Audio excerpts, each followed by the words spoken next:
Now, package management.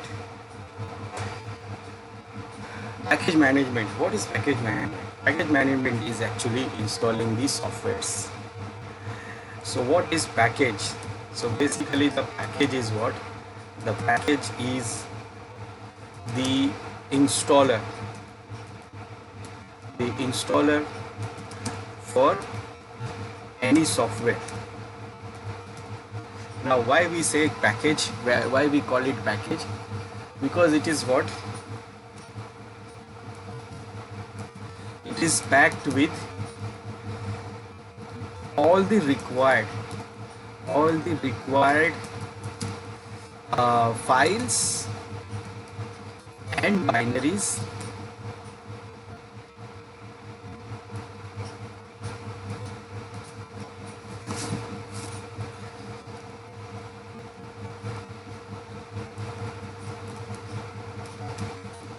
binaries files, binaries, and library files, or I can say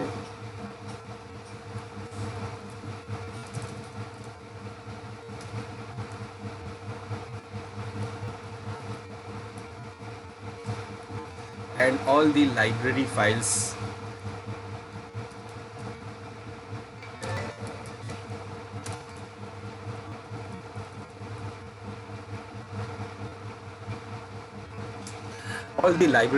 which is all the binaries and library files which is required to run the package, all the required files which is uh, binary files, configuration files, library files, which is required to run the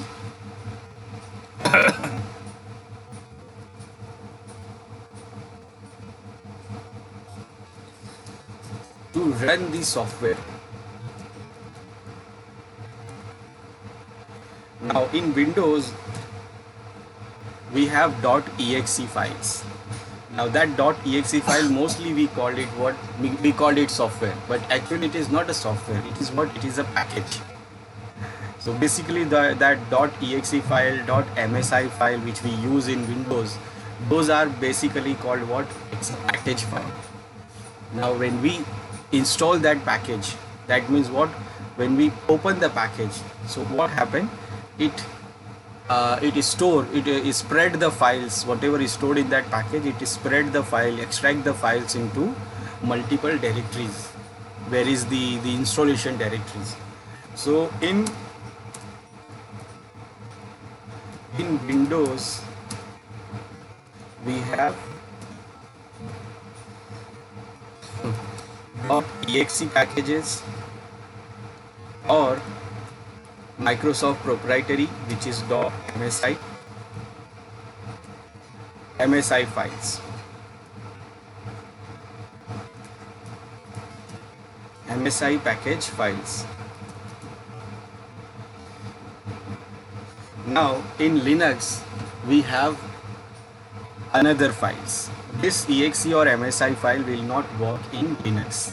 In Linux, if you want to install any software, so for that we have a different package file. So in this,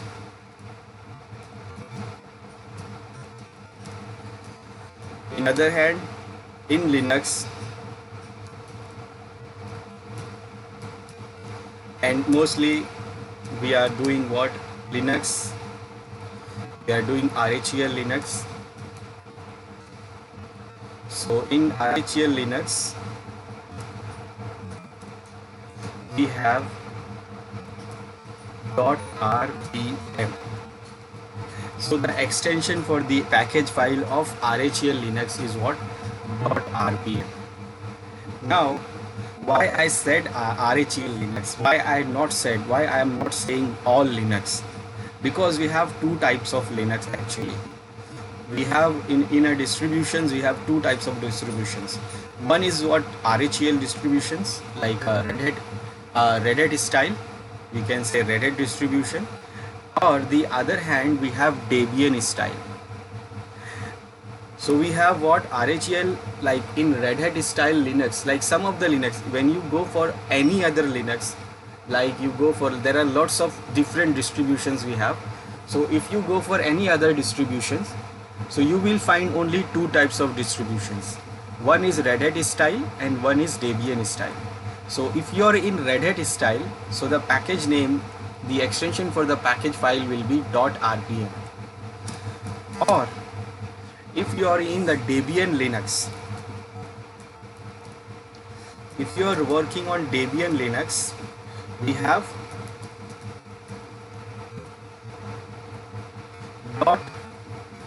.deb.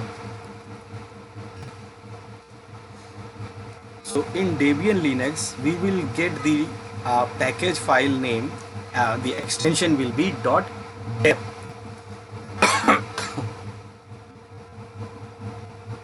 Now in Linux, I said previously also that package, the extensions are not important.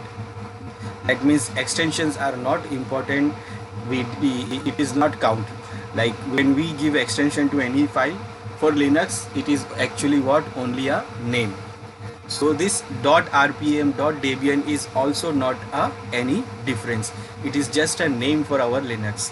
But it is for us that we know that this is RPM file and this is Debian file. Why? Because it is packed in different way. That means RPM file is packed in a different way and Debian files packed in a different way. So the commands, the tools which we use to manage the .rpm file, you will not able to use that same tool to work on .debian file.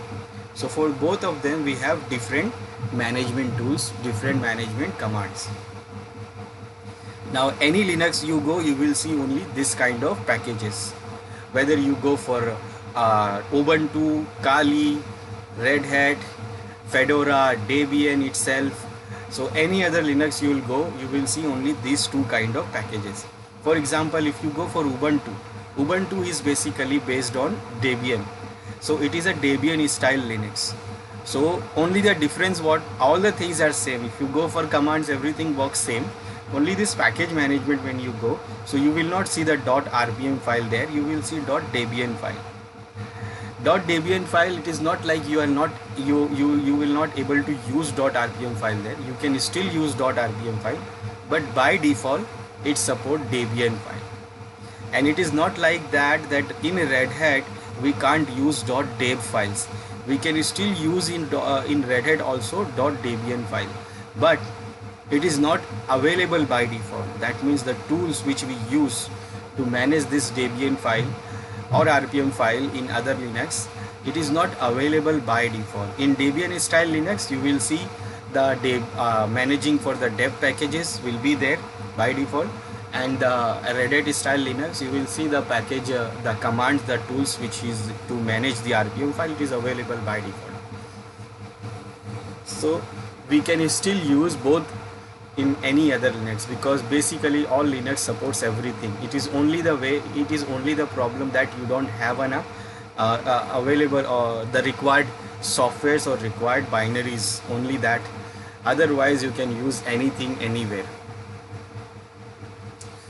So these are the package files we have in Linux, not like in Windows. In Windows we have .exe and also .msi. It is, MSI is what, Microsoft installer. It is basically the installer file for the Windows machine. It is proprietary for the Windows. Basically when you get any proprietary software of Windows, they use this .msi file. Any other softwares gives you .exe file. Now for installing it or for managing it, what we have, so for managing these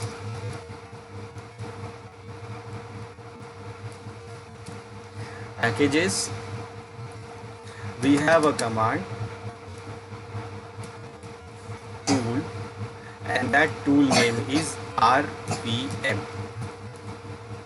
RPM for managing these packages, or I can say not all these, for managing .rpm package files, we have a command tool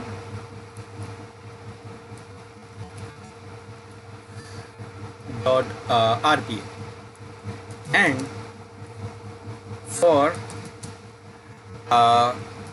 .debian file, like if you are having a Debian machine and if you are having a Ubuntu machine, you want to manage it, so for that you need a command tool Debian packages. We have a command tool named dpkg.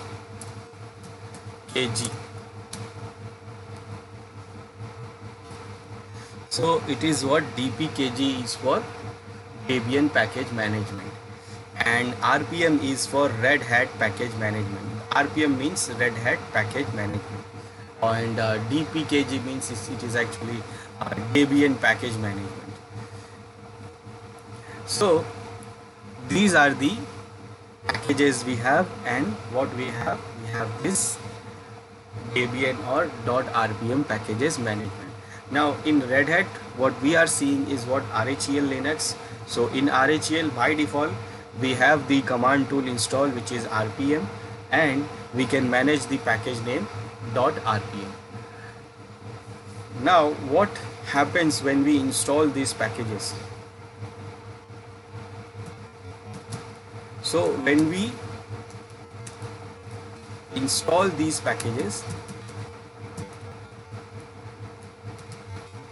means what? We extract these packages.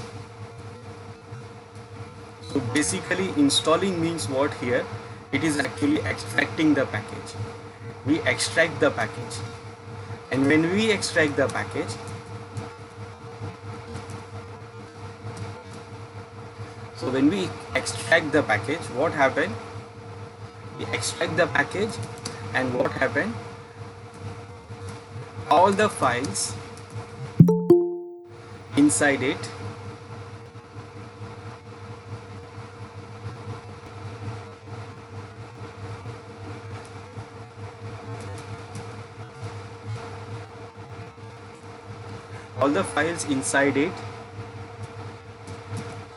will go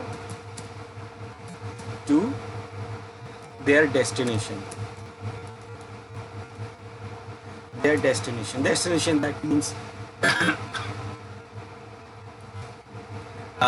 their destination directory, or we can say their directories.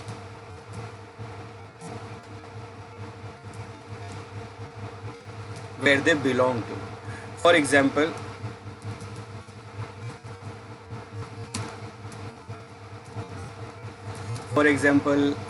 binary files, bin files,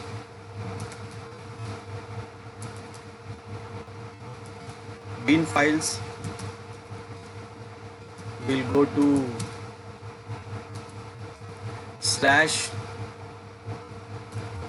/bin and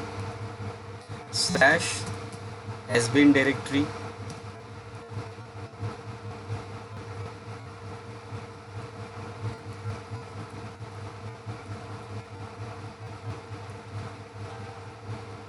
Xbin directory, and for example library files.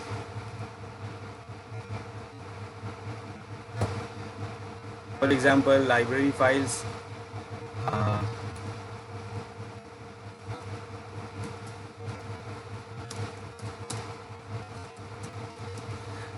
files will go to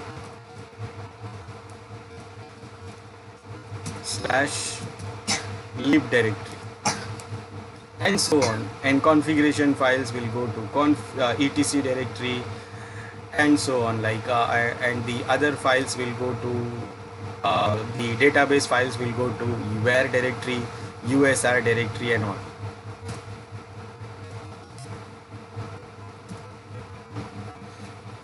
So it opens, when we install the package, it opens the package and it will start storing the files where it is required to. Just like in Windows, we are having program files, desktop document and settings, Windows System 32. So some files will go to program file, some files will go to Windows, some file goes to System 32 directory, some of them goes to desktop as a link. So it creates those links and spread all those files. In Linux, we have the directories which is for packaging, and that is what USR, and bin sbin command files for configuration files, it goes to etc, and for services files will go to the services directory. So it opens and spread it all over the file system. Now where you will get the packages. Now for RHEL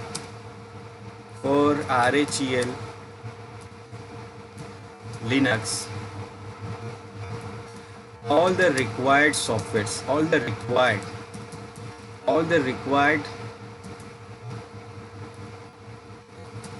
packages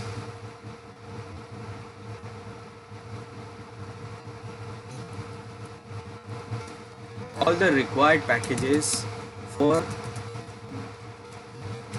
creating basic server. Remember, this RHEL is what it is, enterprise Linux. It is for server machines. So this RHEL Linux has all the required packages for creating basic server. Basic server is available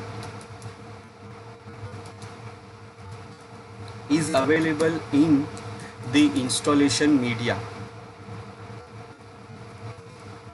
Now installation media means what? That is your DVD or the ISO file which you use to install. So it is available in that same DVD and ISO. Now other than that, if you want more than that, like if you want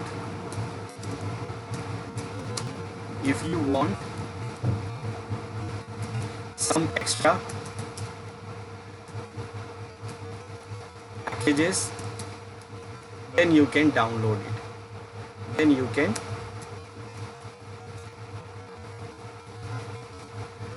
download it from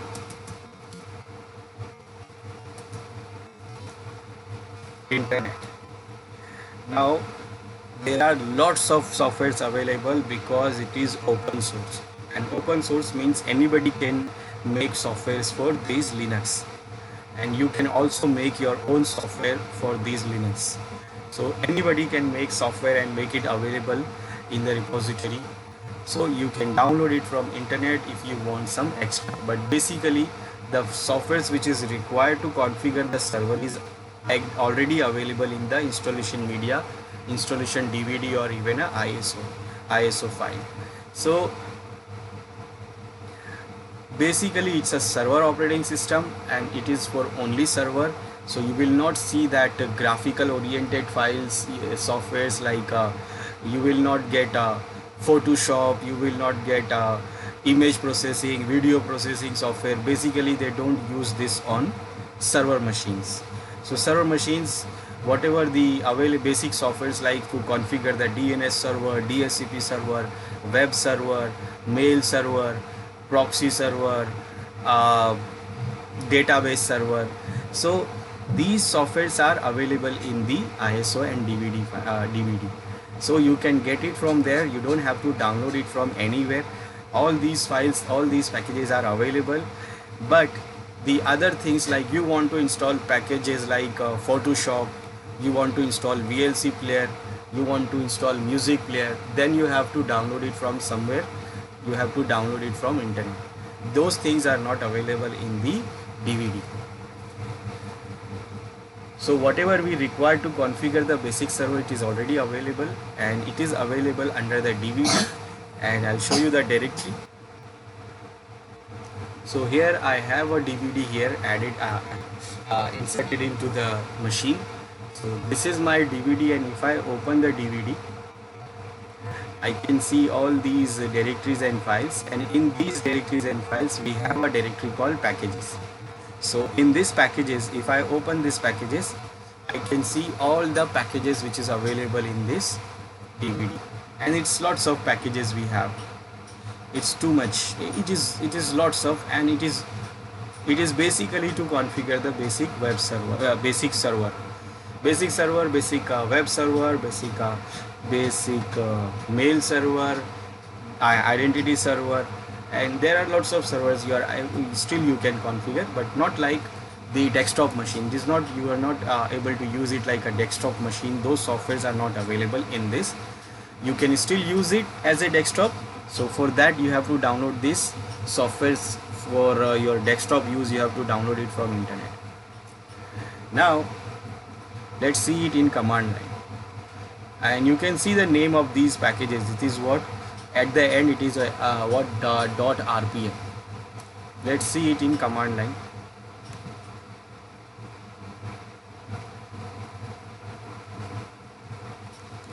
Now first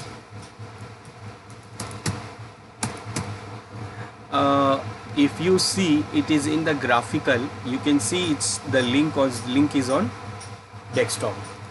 When you insert the DVD, you will see the link on desktop, but it is not the actual location of this this DVD. It is not mounted here. It is actually mounted on another location. So it is mounted on different location, and that is what you can check by df-h command, and you can see this is your DVD. It is dev under sr0. This is your name of the DVD. When you add, this is the automatically given name for your DVD, and the size is what 3.8 GB, and full use 100% is used, and the actual location is this. So the location is what under run media. Under run media you will see the name of the user here, a directory of the name of the user. That means if you logged in with another user, then you will see that username directory here. So when you attach your directory, when you insert your DVD, so it will mounted here in this username directory. So it can change based on the user. Like if I logged in as a root, and if I insert my DVD, so it will go under the directory of that username, but it will still remain under run media, and then the username directory, and then under the directory it is the name of the DVD, and it is the directory of the DVD, like it is the name of the DVD directory, and under this directory the DVD is mounted. So we can check ls run media under the root and this RHEL directory. So under this directory we have DVD mounted, and all the files we can see it here. Now when you see the name of the directory, this RHEL,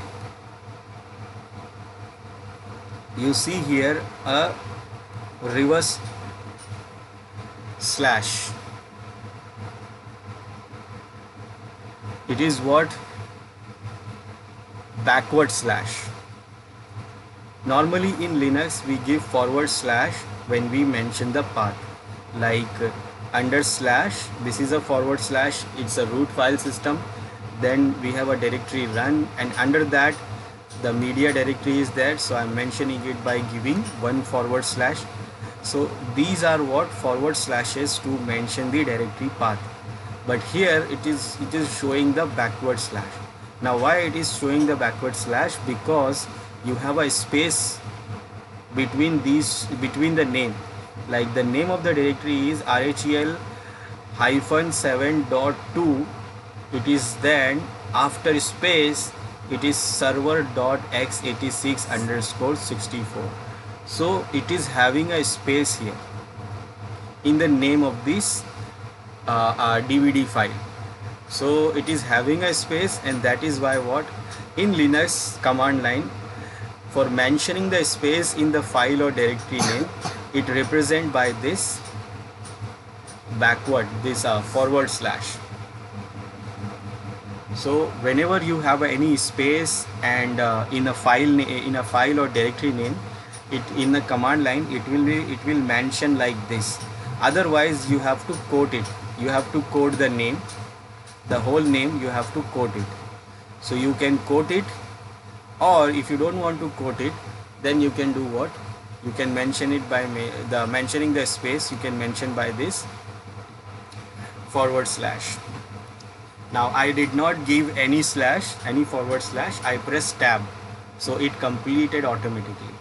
I just type ls, run tab, media tab, root tab, and I type R and then press tab.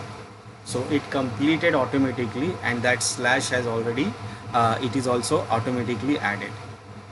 So don't confuse with that slash. It is only denoting that there is a space between the name. So whenever you have a space, you will see this backward, the forward slash there. Okay, so under this directory our DVD is mounted, and we can see the package directory. And under the package directory we have all the packages. So if you want to see, so ls, then run, media, root, and this, and then packages, and here you will see all the RPM files are there. And now in RHEL 7.2 you are having a RPM file color like this, but basically the RPM file color is red. So if you go for any previous distributions of Linux, you will see the RPM file color will be red, or if you go for any other Linux, you will still see it is red. So basically the color for the RPM file is red. Here in Linux it is showing different color. Okay, so this is the files we have, and the automatically because it is graphical, this DVD is automatically mounted, and it goes on to this desktop link, and it mounted on this directory automatically, and it is mounting automatically. Remember, it is mounting automatically here. So if it is not mounting automatically, suppose you are adding a DVD and it is you're on command line minimum installation, and you are not having any graphical interface, so maybe or it will not mount automatically, then you can still mount it manually. Just like we mount the normal partitions, we can mount the DVD also. So if you like, then you can mount it if it is not mounting automatically, or if you feel like this path is very long for me and I don't like to give this long path, so you can mount it in any other directory also, which is your small path or something. So you can mount it any other directory also manually, just like you mount the partition, or even when you add the pen drive, and even when you add the flash drive, still maybe it is not showing automatically, so you can mount it manually also. So how you will mount manually? Like this path is very long for me, I don't want to give every time this long path. So what I will do, I will mount it in mkdir under mnt. Now this mnt directory, this directory or media directory, these directories are basically for mounting these things like DVD, flash drives, floppy drives. So any other storage device when you add, you can mount it here. These are the empty directories. So okay, I will mount it under media. This is also empty. Here I will say ISO. I am creating this ISO directory, and in this ISO directory I am going to mount my DVD. So I will give command mount DVD under dev. I can mention CD-ROM, and then I want to mount it on media under ISO.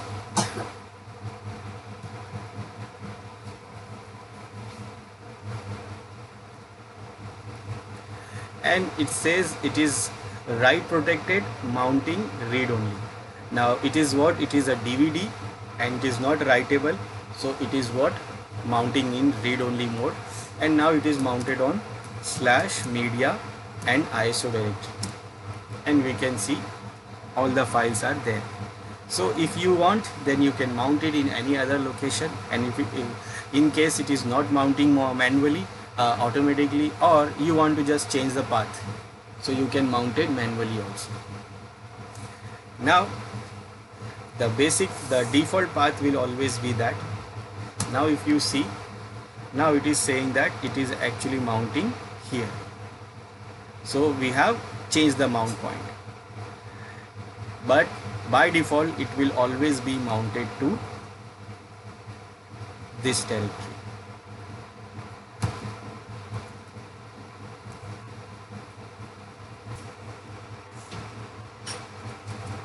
So by default DVD will be mounted on this directory.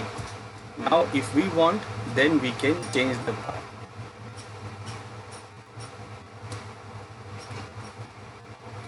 Now if we like, or if we want,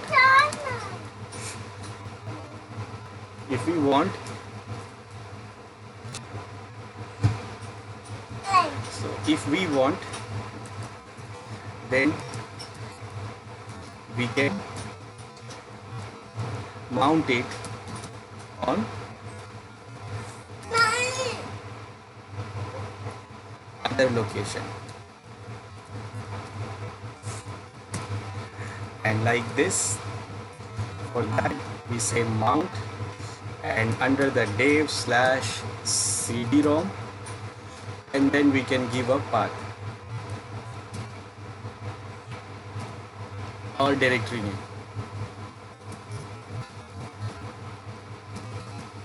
So whatever we want, so we can mount it on any other directories also. Now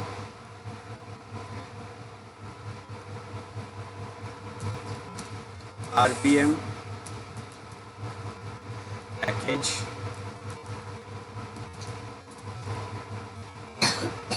file. Now when you see the RPM package file,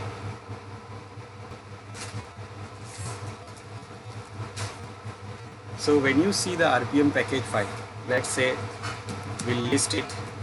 Now it is under media ISO packages. So when you see any RPM package file, first you should understand what that means.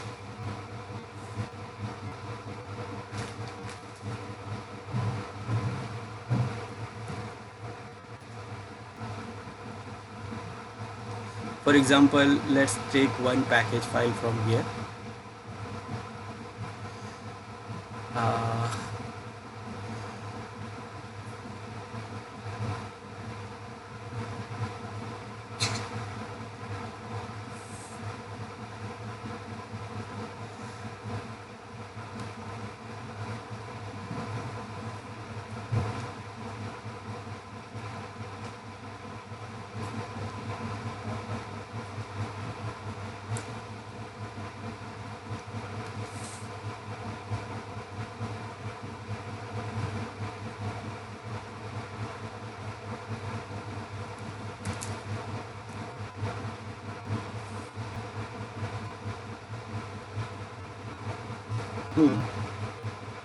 So this is our package file.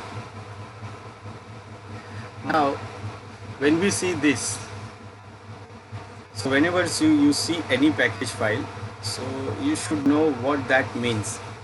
So first you should divide them into these hyphens. These hyphens are to divide them, divide the section.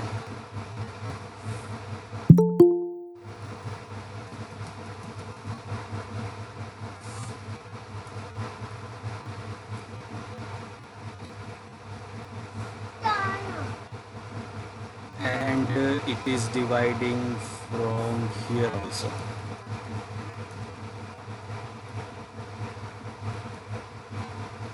Okay. Now First, this is your package name. So the first part you will see here is what the package name. This is your package name.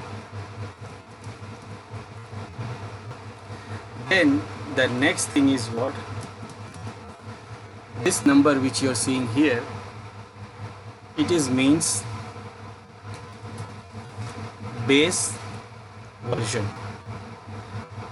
This is base version. Base version, or we can say the core version. Core version is what for this package is 3.0.2. That means when the package was released first time, so it was 0.0 or 0.1. Till now it has been updated till 3.0.2. Now this base version does not update regularly. It is very rare, or after very much time we can say this base versions update, because when this version updates, basically it changes the base package.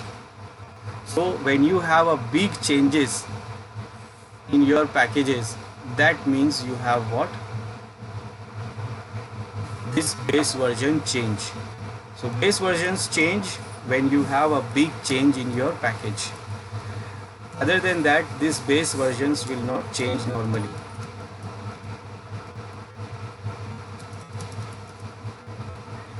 Then we have this second number. Now this second number indicates release versions. Now this release version, or we can say minor version. Now this version updates regularly.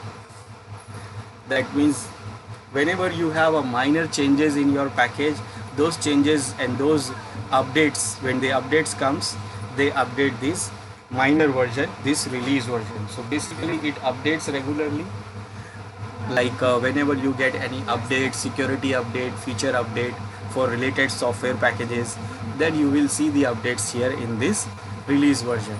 Right now it is version 10 and it can become version 11, then 12 or whatever. And this EL7, it means what? This is for RHEL 7. In any other one, in RHEL 6 you will see EL6, in RHEL 5 you will see EL5. So the packages which is for RHEL 5, which will be, it will show RHEL EL5, and for RHEL 7 it will show EL7. So for this you can understand that this package belongs to which RHEL. Is it RHEL 7 or RHEL 6 or RHEL 5? This is the release version, minor version. This is base version, or we can say core version, or we can say major version also. Now this thing,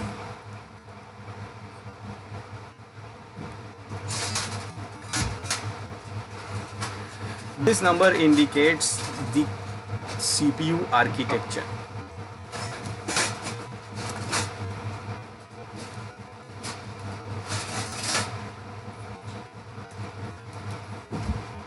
So this number indicates the CPU architecture, like what CPU architecture you are having.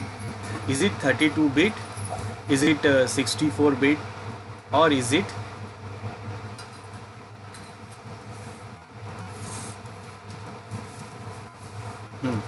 So is it 32-bit version? Your machine is 32-bit version, or your machine is 64-bit version? That indication is there. This is the architecture indication. CPU architecture, like this package supports which CPU architecture. Is it 32-bit package or is it 64-bit package? So if your CPU is 64-bit, then you can install 64-bit packages which will use the whole utilize the whole CPU, and you can still install the 32-bit packages there which will not utilize the whole CPU power of the CPU, but still you can use it. But if your CPU architecture is 32-bit, then you can only install 32-bit softwares. You cannot install 64-bit versions.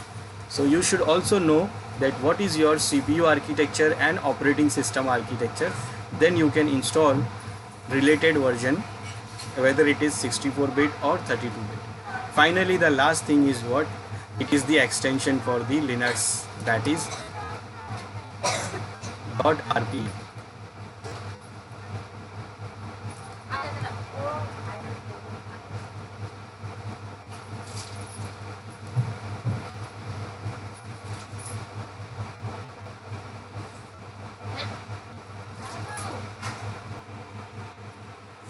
So the first part of the package name will be, it is called package name. That means this is actually the software name.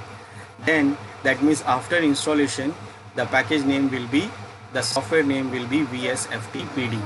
Then the second part indicates the base version, core version, major version, which does not change regularly. Changing in this version, that means the base architecture of the package will change. Then the third one is what? Release version. This is defined that it is a release version, like a minor version, or we can say it will regularly update. Like it is right now, it is 10. That means previously it was 9, 8, and next it will become 11, 12, or so on. Then EL7 means what? It is RHEL. It is for RHEL 7. And for RHEL 6 it will be EL6. For RHEL 5 it will be EL5. Then this one indicates that the architecture of your package. So this one is saying x86-64. That means it is actually 64-bit package. If you are having a 32-bit package, that will be indicated by I686. 32-bit packages will be here I686, and for 64-bit packages it says x86-64. Then RPM is the extension. So whenever you see any packages of RPM, you can identify the package by this name. So basically this is what the RPM package file format. Now, if you are having your machine supporting 64-bit, then you can install 64-bit operating system, and also you can install 64-bit applications.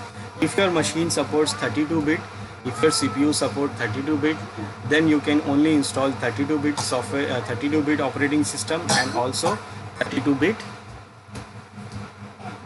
packages. Now, if you want to check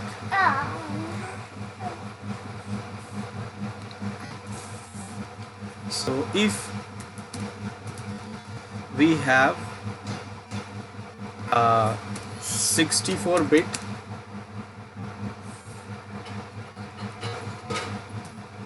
CPU and kernel. I'm saying kernel basically is our operating system. So then we can install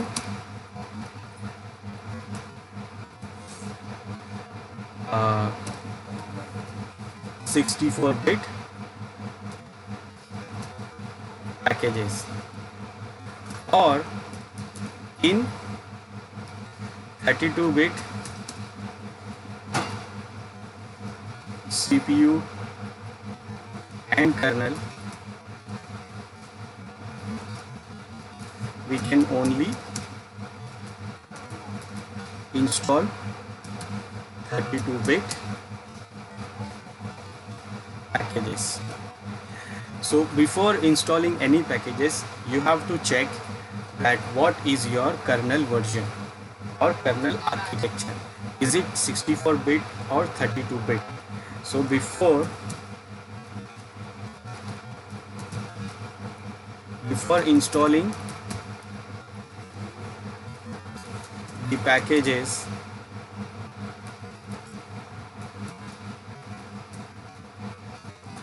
we should check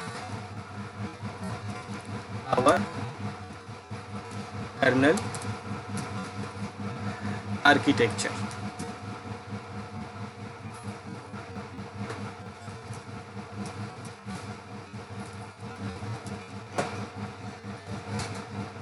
Now to do this,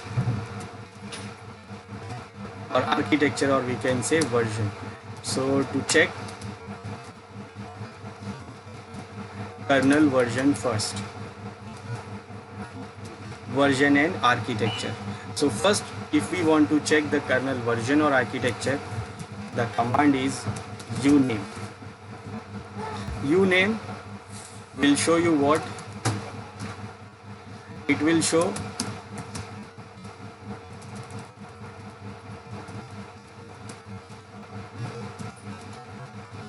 It will show current distribution,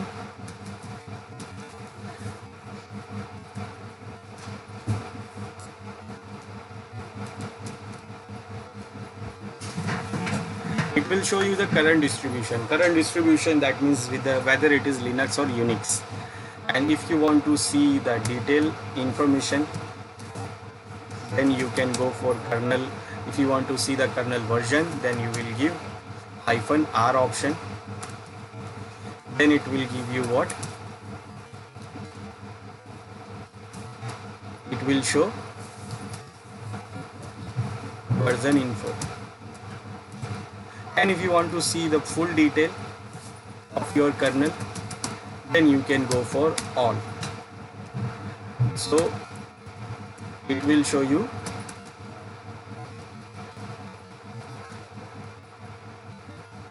all info, version, distribution, and other informations also. So let's check what is our kernel and what are the packages we have.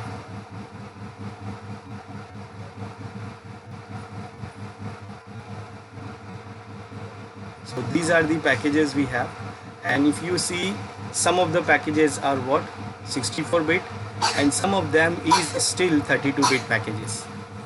32-bit, that means i686, and 64-bit means x86_64.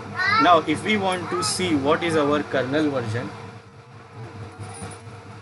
then we will use uname command. When we give uname, so it only shows the distribution first. Now distribution is Linux, it is not Unix. Now I want to check the kernel version. I will give R. Now here it is showing me the kernel version information. So the first part is the major version, that is what, the base version, and this one is also hardly changed. Now it is having a change since RHEL 6. Till RHEL 6 it was 2. It was 2 point, but in RHEL, after RHEL 7, it has become 3.0 or 3.10 or something. Now we have a lot of difference between RHEL 6 and 7, because you can see the core version has changed. The core version has changed, and that is why we can see here 2, 3. And if you see same thing, if you run the command in RHEL 6, you will see 2 here. So from RHEL 6, now we have a core version change, we have a base version change, and it is having a lots of changes. Then this is the minor version, it changes regularly when we get the update for our kernel. And EL7 it is saying because it is RHEL 7. Now this is the CPU architecture we have, it is what, 64-bit. So our kernel version is also 64-bit, and we can install 64-bit packages in this. If we want to see the all detail, we can go for A, and here you'll see the all detail, like what is the distribution, what is the machine name, what is the kernel version architecture, and also where it was created, edited, and compiled. And basically it is what, GNU Linux. So it shows you the whole information by using this uname -a command.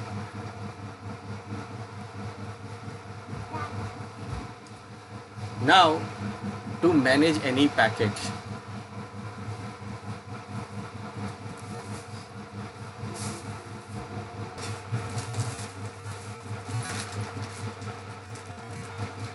for managing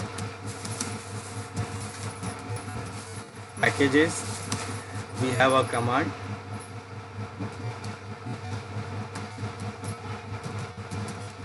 RPM.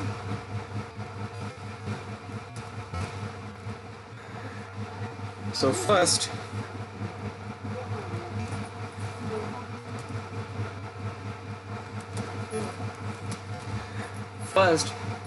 to check. Now if you want to install any package, so first you will check whether the package is already installed or not, and then if it is installed, then you will no need to install it, and if it is not installed, then you will go for installation. So first you have to check the package. So first you have to package, that is it installed or not. So is it installed or not? So for that you will give command RPM, and then option Q. It is for query. This is to query the package, or we can say check, or we can say query. And RPM means what? It means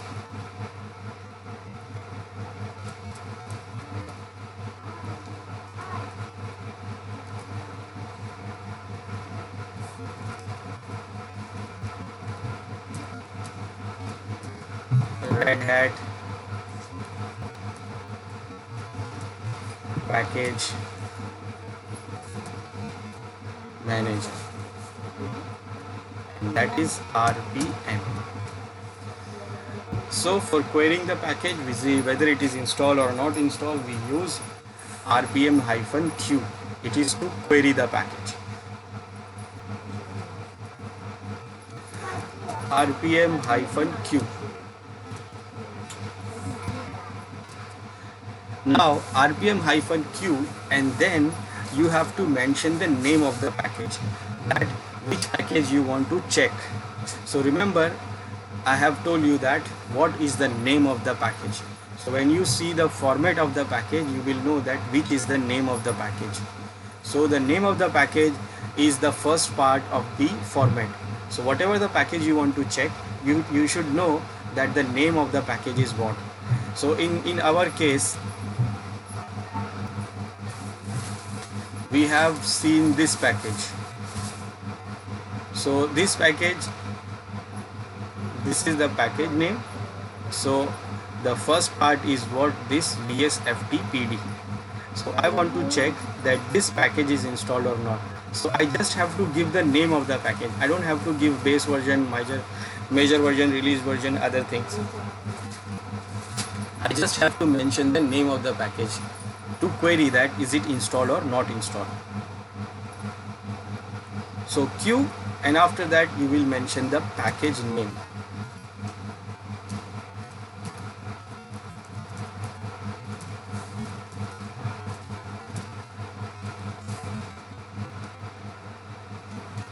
So after this you will mention the package name, whatever the package you want to check. So RPM-Q, and I want to check the package is VSFTPD, and I will give enter. Now it is saying that the package is not installed. That means it is not installed right now. Now if it is installed, then what? It will show you the package name. So if it is installed, then it will show you only the package name. For example, I want to check the other package. Let's say VIM. Okay, it is also not installed. Let's check HTTPD. Now it is saying that it is installed. Now it is not saying like it is installed, it is showing you the package name with the kernel version also and architecture version also. So it is showing the name, that means it is already installed. And when it is not installed, then it will directly say that it is not installed. So if it is not installed, then you can do what? You can install it. Now for installing the package, you will use command RPM-I. I option is for installing the package. Installing, you will give -I. Now the package name. Now this time you're installing the package. You're not checking the package, and that means what? The package is not installed in your system, and that means you're having a package file here. Now package file, that means you're having a RPM file. It is not like you have installed the file and you are now having a software. So after the installation you will get the software, like you get the VSFTPD, but before installation it will still be the RPM file. So when you are installing the file, when you are installing the software, then you have to mention RPM-I. I is for installing. Then you have to mention the absolute path of that package and the full name of that package file. So if you are installing from the DVD, so you will mention the path of your DVD where it is mounted, and then you will mention the name of that RPM file. If you have downloaded from internet, so you will mention the path where you have downloaded the file, and then you will mention the name of that RPM file. Now VSFTPD I need to install, and this is already available in the DVD, so I will mention the path of the DVD. So I mounted the DVD under media, ISO, and the packages directory is here, and under the packages directory I have a file VSFTPD, and you can see I press tab, so it completed automatically. And remember, I press tab so that I can check also that is it available or not. So if I press tab and it is not completing, that means the file is not available. Very simple. So when I press I only type VSF and I just press the tab and it completes. So this is the file, and you can see I'm mentioning the whole path, the absolute path for the file where the file is stored, and also file name.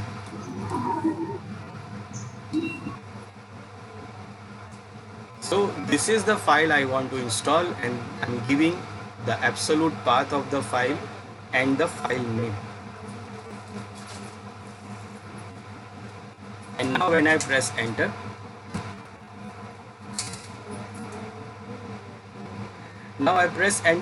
it is installed, but it is actually giving me one warning first.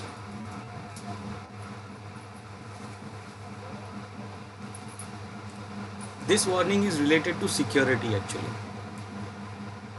Security, that means what it is saying basically, it is saying that this package header is this, and SHA-256 signature.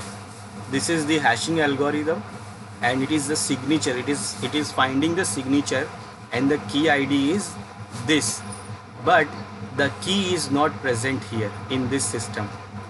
Now why it is saying no key? Because you have to get this key from Red Hat. That means when we update, when we subscribe this installation, when we purchase this RHEL, then what happened? It will give us the all security keys related to these packages. So when we install any package, so our system has all the updated keys related to these packages. Signature key, it is basically signature. Every package has given some signature, hash signature. So we will get the package signature from Red Hat when we do the subscription, and then when we install the package, so it will try to match the signature of the package and the signature which is in our database, in our server, in our machine. If it is matched, that means the package is genuine, and if the signature is not matching, then it says that it is not a genuine package, somebody has modified this package. It is because somebody, suppose, trying to hack your system. So hackers do what? They take a normal package, normal software, they modify it and then distribute it. So when you get those modified softwares and you install in your system, then you can harm your system. They can steal your information. So for saving your system, what they have, this Red Hat has given every package a unique signature, and that signature is also available in the database of RHEL. So when you update, when you subscribe, then your database of that signatures will be updated, and if you are having a signature already, that means you are knowing the package, and when you install the package, it try to match with that, and then it will give you whether it is genuine or not genuine. But right now I have not registered with my this RHEL. I have not registered my this RHEL distribution in this RHEL 7, so I'm not having any signature of any packages, and that is what it is saying. It is giving me warning that right now we don't have any signature, and this package is saying this signature. This package is giving some signature to the system. So when I'm installing the system, installing this package, it is having a signature with this key ID. It is showing the key ID also for this package signature, but I don't have any signature or key to match with this package because I am not having a genuine updated version. I have not registered with this, so it is not. So it is just giving me warning, but it is still installing it. It is just informing you that you are in risk, but you can use it.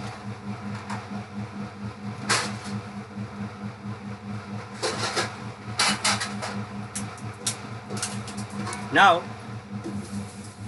it's just a warning, but it is installed.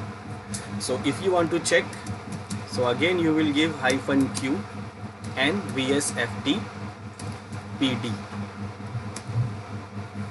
and now we can see the package name is showing, and that means it is installed. So for installing, the command is rpm-i.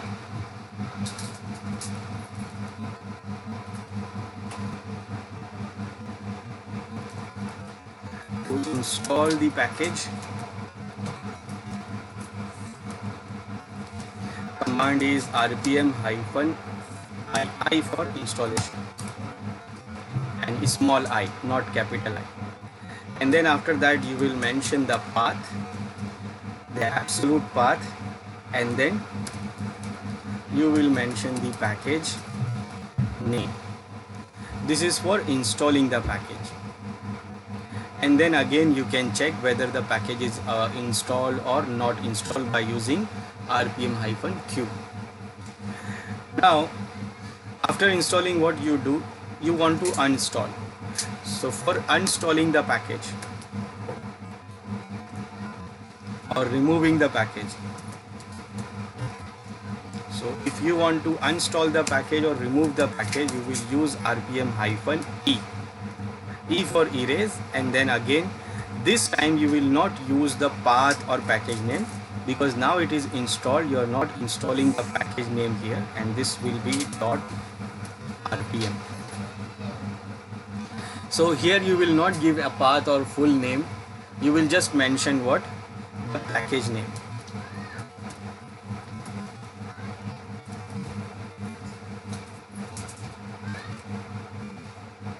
You will just mention the package name for installing for uninstalling it. So we have installed it, and now we want to uninstall it. So we can check it is installed here. It is still showing installed. So for uninstalling it, I will give -e and the package name and enter.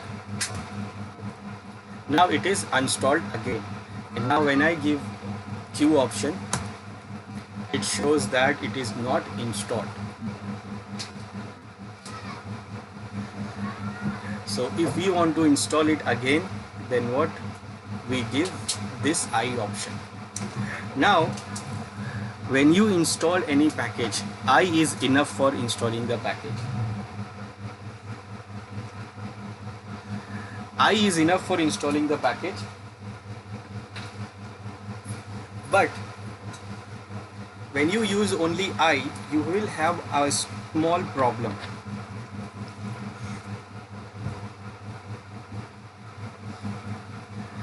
That means, suppose when you install a big package, what happened here when I install the package?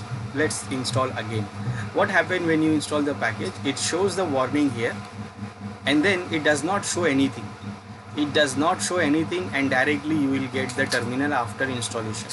So when your installation is finished, then you will get the terminal, and then you can run any other command.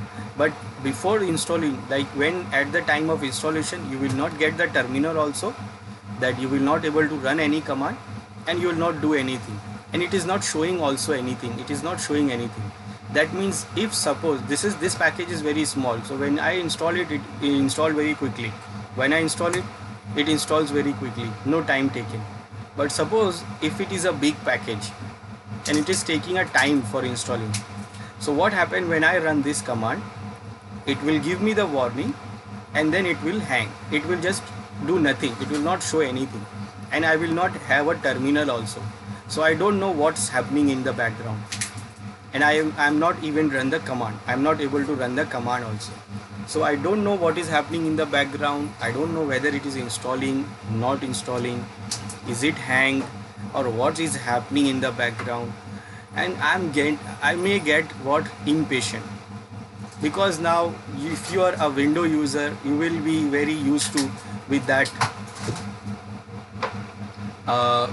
options which shows you that how much percentage is installed, how much is remaining, or is it installing. You can see that like this, it is installing.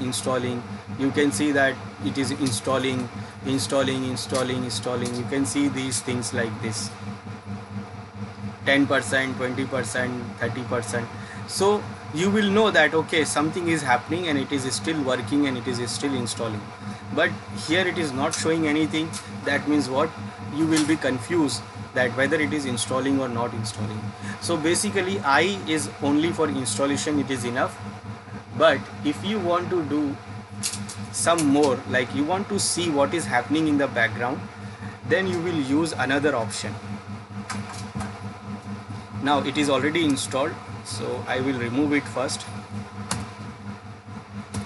So when you install the package, so we use another option, that is V.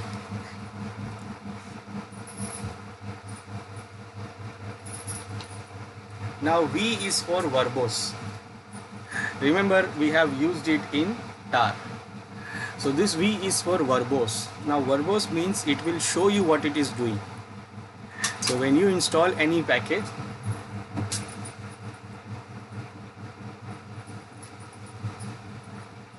you can run V also. It is not compulsory, but it is just for us to know what is happening. So when we use V, we will see some extra information. We will see, like when I press enter, now I see something else also. After the warning, it is showing that it is preparing the package, and then it is showing that it is installing the package. So it shows some extra information, but still it is not like Windows. It is not like Windows, like it is showing 10%, 20% and 30%. Still it can confuse us.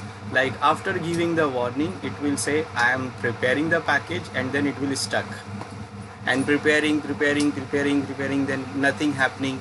Or maybe it will show this and it will show like it is installing and nothing happening. So it's confused, and we can say that what is happening we don't know. So for this we can use one more option to do not get confused. So for that I will uninstall again. Now this time when I am installing it, I will use one more option, and that is H. Now this H is not human readable here. It is actually hash. Hash means this hash. So it will show me like this. When it is installing, it will show me like this with this hash. So with these hashes, it will show me that it is installing 10%, 21, 22, 23 like this. So this H means what? Hashes. Now this package is very small, so it will not take any time, but still we can see what it shows. Now remember, this H no use if you don't give V. If you don't give V, then H will also not work, because when you give V, then you will see these extra informations. Otherwise you will not see that. Now see what happens when I press enter. Now you see what happens here. After giving the warning, it shows that I am preparing the package, and after preparing it is showing that this hash hash hash hash. Now it will go like this, hash hash hash hash, and you can see here the percentage of the package which is prepared. Right now it happens very quickly, so it shows like zip and 100%. Then after preparing it goes for installation, and then it goes for like this, and it is installed. So when you use I with VH, then you will get to know that what is happening in the background. The package is installing, not installing, and you can see the percentage of package installed. So in this case we will not get confused like is it installing, not installing, or is it hang. So it is easy for us to understand.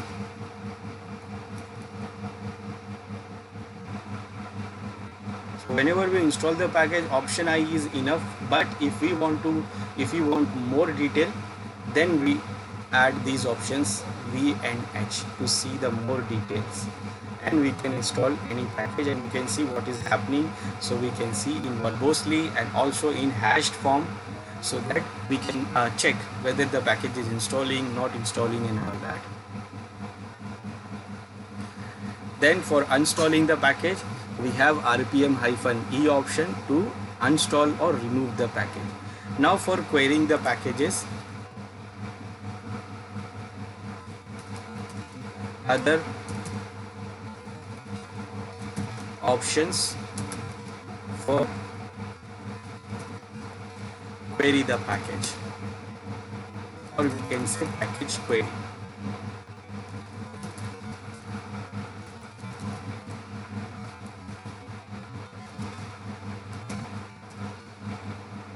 So other options are to query the package. First we have seen RPM-Q and then package name to see, to check package install or not. Now if you want to see all the packages which is installed, that means I want to see all the packages which is installed in the system, I will use -QA. Now this will show what? It will show you all packages installed.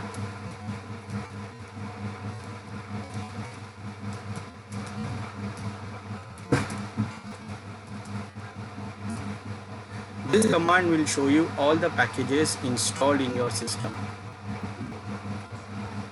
To check one package, you give RPM-Q and the package name, and if you want to check all the packages, then you can use -QA, and it will show you all the packages installed in your system. Now it is showing all the packages. So there are lots of packages installed in your system. Now suppose you want to see only some specific packages, not only one but some of them. So what you can do, instead of doing all the query, you can do query all, and then you can mention the name of that package which you want to check. Let's say I know the name of the package maybe is HTTP, but I don't know the exact name of the package. I just know the package name is HTTP. I don't know the exact name. So I can go for query all, and I can say I want to see only the package which starts with HTTP, and after that I'm giving the wildcard character star. That means I know the package name must be starting with HTTP, but I don't know the rest of the name. So it is showing only the name which starts with HTTP, and this package name is HTTP components-client. This is HTTPD, then HTTP components, HTTPD so tools. So I don't know the exact name, I just know the name of beginning name of the package, so I can use it like this. Or maybe suppose I don't know what is the name, the package name is starting with, I don't know what it is ending with, I just know that it is HTTP. So I can give a star at the beginning, I don't know the starting name, star at the end, I don't know the ending name, but I only know that the package name somewhere HTTP is there. So beginning and ending I'm giving a star, and just I'm giving HTTP in between, and still it will show me the packages. Now difference is here it shows what, how many packages, 4, and here it shows how many packages, 1 2 3 4 5. Why it is 5? Because HTTP, it is not, this one is not starting with HTTP, but in the name of that package somewhere the HTTP is there. You can see it is here in the middle of the package name, there is HTTP. So I can see that HTTP is here. So it shows all the packages which has HTTP in between somewhere. So you can use this, you can search all packages, and also you can go for name which you don't know exactly. So like this you can do to check all the packages start with HTTP, or even you can do it like this, like RPM-QA. You don't know the beginning, you don't know the ending, you know the in between. So you can say to check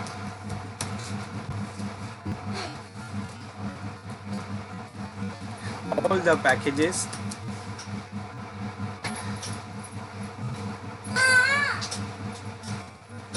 which has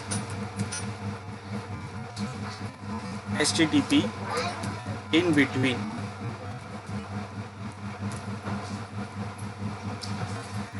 Then the next thing is to check is RPM-I,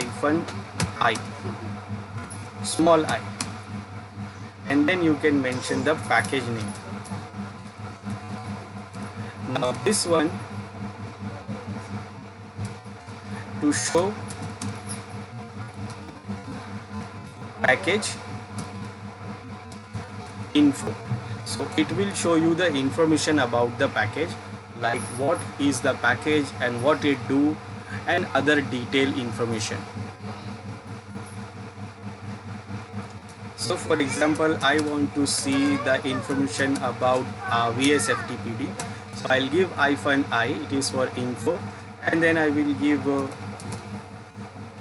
package name which is VSFTPD, and RPM-QI, not I, query I, and then VSFTPD, and it will show you the detailed information about the package. So it is showing that the package name is this, then the version of the major version, the release version, the architecture, then the installation date, what group is belong to, what is the size of the package, license of the package, signature of the package, source RPM file, then the build date, build host, relocation, packager, who is the packager, and vendor, and the URL. You can go for this URL for the detail, and what is the summary of that VSFTPD. It is actually very secure FTP daemon, and the description also, it shows that VSFTPD is a very secure daemon. It was written completely from scratch. So you can see the detail of the package by using QI. So to check the detail of the package, QI. Now, as I said, when you install any package, what happens? The package opens, and all the files which belongs to the directories, they will go into that directory. Like bin file goes into bin, RPM file, library files will go to library file, configuration files will go to etc. So all the files where they belong to, they go into that directory automatically. Now if we want to see after installing a package what files I have, or what files it has created and where it is created, like what binaries it has created, what library it is created, what is the configuration file it has created under etc, and even some packages create some directories also, some directories and some files for the database. just like this FTP is a database service, so it creates the directory for the database also. So for that you will give command QL, it is actually query list, and then you will mention the package name. This is to show all the files and directories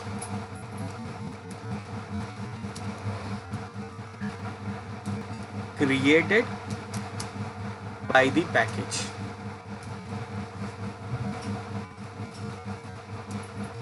So it shows all the files and directories created by the package.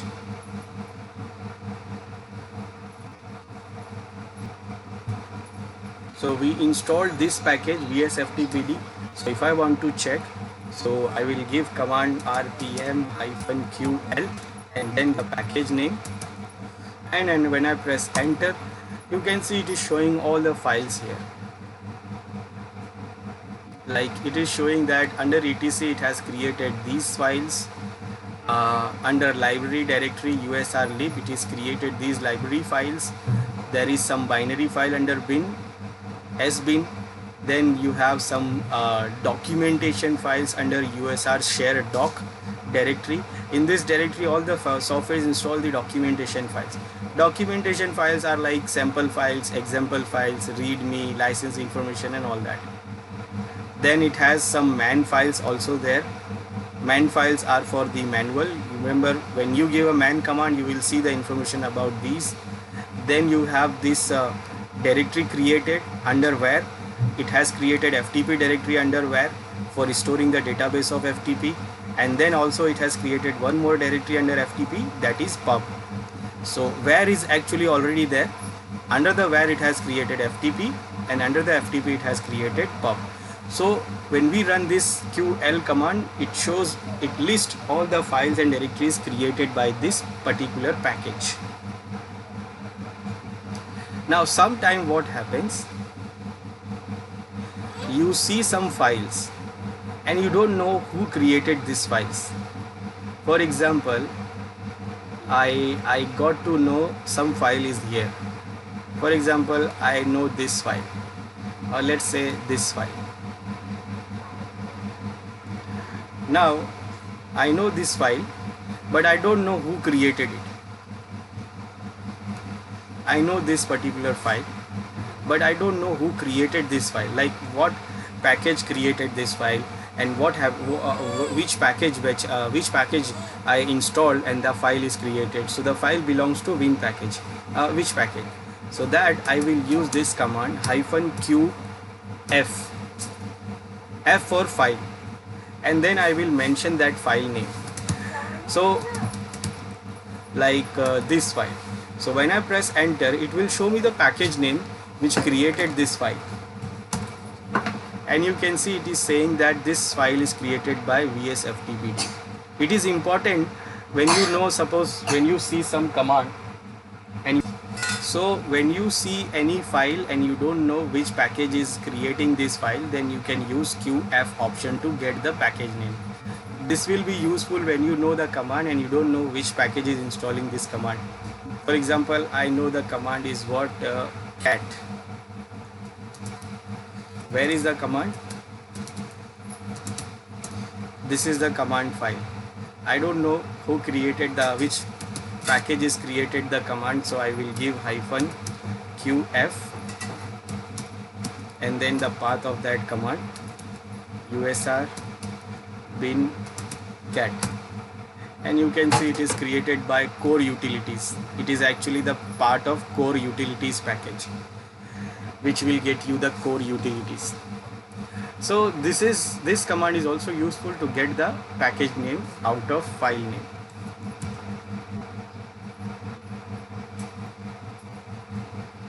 So rpm-ql will show you all the files created by the package, and if you want to see suppose if you get a file and you don't know which package created the file, then you can use -qf option, and this will, okay, here you will not mention the package name. Here you will mention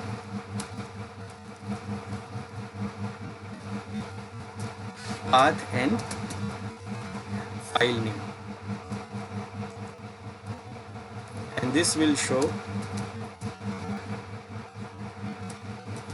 the package name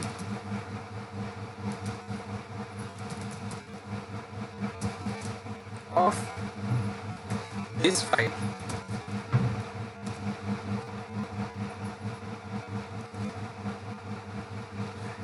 And suppose sometime you just want to see only the configuration file, then you can give QC and then package name to see just the configuration file. It will only show you the configuration file, nothing else. Not all, only configuration file.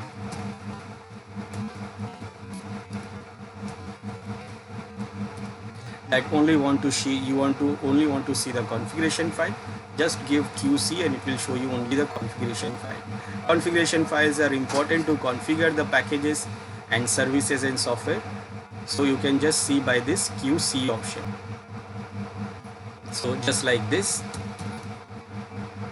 -QC and then the package name, and it is showing only the configuration file which is under etc. Under etc you are having all the configuration files.